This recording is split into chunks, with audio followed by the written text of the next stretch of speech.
Well, hey there guys, I am Dr. Rhodes Equine Veterinary Service. Today I am going to show you guys how to do a very simple standing wrap. I got to thinking about doing a video on bandaging a horse's limb because it happens often enough that you get a wound or something like that, and it requires bandaging and aftercare that you have to be able to do yourself. And I wanted a quick reference video to share with you guys so that you could go back, look at it, and be able to do a good job bandaging your horse's leg. And then I got to realizing all of the different variations of bandages that I do, it would not be a quick, easy reference. So this is probably actually going to be more like a series of some short videos that will build upon one another. So today, like I said, we're going to do just a very simple standing wrap. There are only 3 pieces required for this. You need some padded material, so quilted cotton wrap, something along those lines. This is a no-bow bandage. It's a foamy insert. I like these because they have lots of padding and lots of protection for the leg. So even if you're not quite perfect when you go to bandage the limb, if it slips a little bit or it's not snug enough, you shouldn't cause too much harm, especially if you're going back and changing this bandage once a day, which you should be, especially for a standing wrap. The second thing that you're going to need is you're going to need a polo wrap. These are just cheap little polo wraps that you find at the store, cloth material. And then the third thing that you need is some electrical tape. All right. You're gonna have to bear with me a little bit because I am actually out here by myself doing this because I got home early and it's daylight and I have time to do it. So, hence the reason I'm out here before my husband gets home from work to help me. This is Kiddo.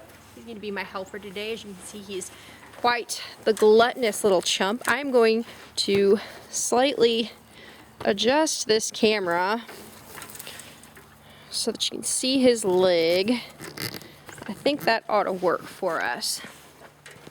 So I mean, the first things first, you want to make sure that the limb is clean-ish. I'm not going to leave this on him, probably not quite as important here, but you want to brush and rinse the limb off. You want to make sure that it's dry. You want to make sure that it's clean. You don't want dirt and debris underneath this because otherwise it's going to rub and it can cause some dermatitis issues if you do that chronically long term. The first step is you're going to wrap this quilted material around the limb. This part doesn't actually make any difference, at least in studies that they've done. But traditionally, we always wrap pulling on the cannon bone. So, like in this particular case, we're going to be pulling on the cannon bone around so that we're not pulling on the tendons. The idea was that it reduces the pressures on the tendons. They've done pressure studies on that, and that does not seem to actually be true. But this is traditionally the way to do it, so that's how we're going to do it. The other key point to keep in mind is you always want to start from the coronary band upwards, because in my experience, if you start up higher, what inevitably happens is that bandage just slips down very quickly. And you might ask me, but I have a wound up here or something along those lines. Well, in one of my later videos, I will show you how to deal with that particular problem. But for now, we're going to stick with a simple standing wrap. Like I said, you want to start down at the bottom. You want to try to make sure that there aren't any bunches or wrinkles as you do this. And if they do, it's simple. Just take it off, roll it back up, and do it again. And that's actually really important because if you have wrinkles in there, that's a point of pressure. And you don't want lots of pressure underneath this bandage if you're going to leave it on overnight or for a 24-hour period. So we got our padding material on. The next step is the polo. Now I start the polo wrap just above the fetlock here. I'm going to start it right here on top of the cannon bone again. I'm going to make one loop around. And then I'm going to work my way underneath the fetlock like this. This is the support part of the bandage. I'm going to figure 8 around this fetlock several times. This is kind of, I don't know if you've ever had to tape your ankle for a sporting event, but this is the figure 8 part of the tape around your ankle that kind of helps to support that joint. The same thing is happening here. You're figure 8ing around that fetlock to help support the suspensory ligament and then all of the supporting tendons above it. And from there, and I can only describe to you as this just takes practice and feeling, you work your way up the limb, making sure that with each wrap, the polo bandage overlaps itself by roughly about half. And then when you get to the top, you always want to make sure that you have at least 1 inch of this quilted cotton material above the polo wrap. Because again, if this gets much higher than that, or if it gets above that, it's gonna cause a little bit of a tourniquet on that leg. Now you might not have lasting damage, but that's the kind of thing that you want to avoid, so that you don't end up with a problem. And you probably see I did put a fair amount of pressure as I wrapped that limb.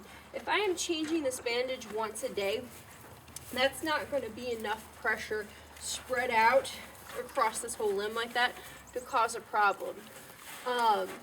What would cause a problem, however, is if I wrapped it quite loosely, because what could happen then is you can end up with a situation where that bandage starts to slip. And when it starts to slip, it forms really tight little bands there.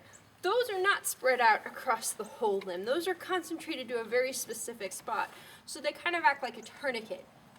And you don't want that. So you're not trying to rip the leg off as you wrap it, but at the same time you want to make sure that there's very firm, even pressure when you apply that polo wrap. And then the final step is electrical tape.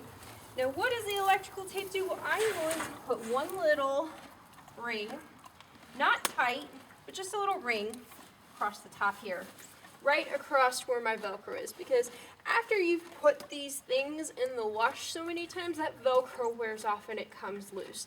And that's a problem.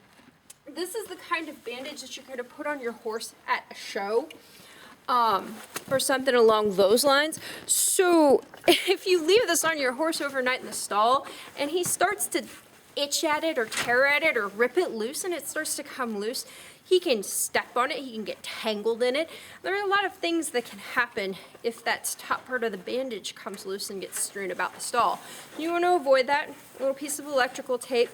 You don't want this tight. This is not supposed to be a tourniquet. This is just supposed to be a protective measure to keep that Velcro holding it together. As far as what you would use this bandage wrap for the most part, this is, as the name implies, a standing wrap. You're going to use this to put support pressure on the limb. So maybe the other limb is injured and he's limping on it and he's not bearing his full weight on it and he's overloading the support limb.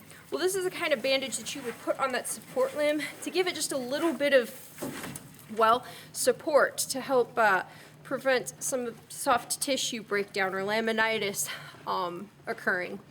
This is also the kind of limb that maybe, say, when you're at the show, your horse gets some mild stocking up. You could put these bandages on all 4 limbs to just put pressure on the legs so that he doesn't have that edema buildup. That happens because they go from being used to having a lot of exercise to all of a sudden being in a stall for a weekend or a week.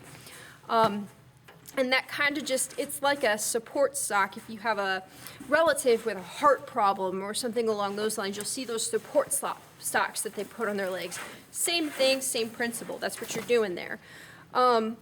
You can also do a variation of this so that you're doing bandage changes for a wound. It's going to be a little bit different, and I'm going to get to that in a later video. But for right now, this is what it is. I don't know that I have much more to add, other than I will see you here hopefully in the next couple weeks, and move on to the next bandage technique, which is probably going to be the Robert Jones bandage. And then from there, I'll show you a couple of other things that you can do. If you have a problem, always call your vet. Don't ever try it. This is not a license to go treating your horse for anything. This is a reference so that you can work with your vet as a team member and you can have a better outcome for your horse. I hope that you learned something. I hope that you found value in this. I will see you around, guys. Thank you very much.